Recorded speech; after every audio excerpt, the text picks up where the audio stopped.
আলহাজ মোহাম্মদ গিয়াসউদ্দিন সাহেব আমার প্রাণের নেতা, আমার প্রিয় নেতা, আমার শিক্ষার যে আদর্শ আলহাজ মোহাম্মদ গিয়াসউদ্দিন সাহেব, তাকে নিয়ে আমি একটি কথা শুরু করছি।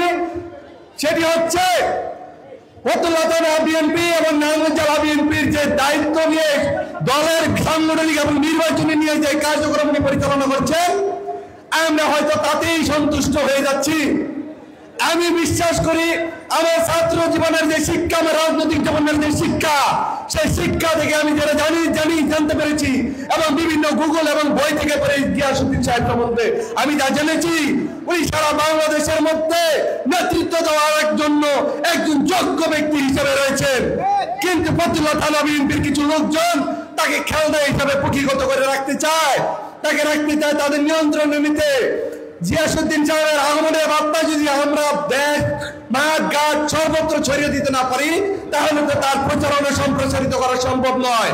গিয়াসউদ্দিন সাহেব তো আমাদের জন্য কাজ করছেন, আমাদের নেতৃত্ব, আমাদের আদর্শকে তিনি ধরে উন্নত করার জন্য কাজ করছেন, দেশের কাঠামোকে উন্নত করার জন্য কাজ করছেন, আগামী নির্বাচনকে সমৃদ্ধ করার জন্য কাজ করছেন। সুতরাং তাকে পুঁথিগত করে রাখার তো কোনো যুক্তিকতা নেই।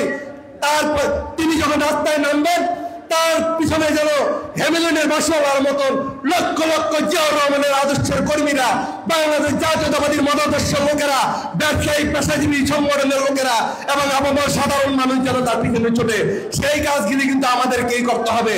আমরা প্রচারের মাধ্যমে, সমস্ত জাতিকে দাওয়াতের মাধ্যমে আমরা এই কাজটি সফলতায় পৌঁছে দিতে পারি।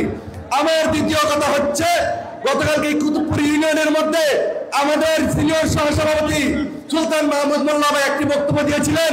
ওই বক্তব্যের মধ্যে একটি কথা ছিল, আলহাজ মোহাম্মদ গিয়াসউদ্দিন সাহেবকে শুধু এমপি নয়, আগামী দিনের মন্ত্রী হিসাবে আমরা নারায়ণগঞ্জবাসী দেখতে চাই।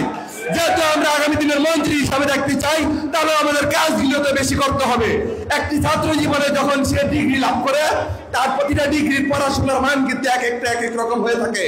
যিনি ডাক্তার হতে চায় তার পড়াশোনার মান একটু বেশি, আর যিনি শুধুমাত্র একটা একাদশ দিয়ে পড়তে চায় তার পড়াশোনার মানটা একটু কম। যেহেতু বেশি চাইতেছি আমরা, তার জন্য তো বেশি কাজ করতে হবে। মেম্বার ইলেকশন করে নাই, কোন স্কুল কমিটিতে নাই, স্কুলের যে বিপি নির্বাচন করে নাই, কোন রকম যোগ্যতা প্রমাণিত ছাড়াই এখন এমপি হতে চায়। আমরা এরকম এমপি চাই না। বারবার পরীক্ষিত নেতা, বারবার বিজয় লাভ করে যিনি আমাদের সামনে আছেন, তিনি হচ্ছেন আলহাজ মোহাম্মদ গিয়াসউদ্দিন ভাই। মুক্তিযুদ্ধের মাধ্যমে তিনি তার বিজয় লাভ করেন নাই, তার ছাত্র জীবন থেকে বিজয় শুরু হয়েছে। আজকের দিন পর্যন্ত তিনি বিজয়ের মধ্যে আছে। ইনশাআল্লাহ আগামীতেও তিনি বিজয় লাভ করবে।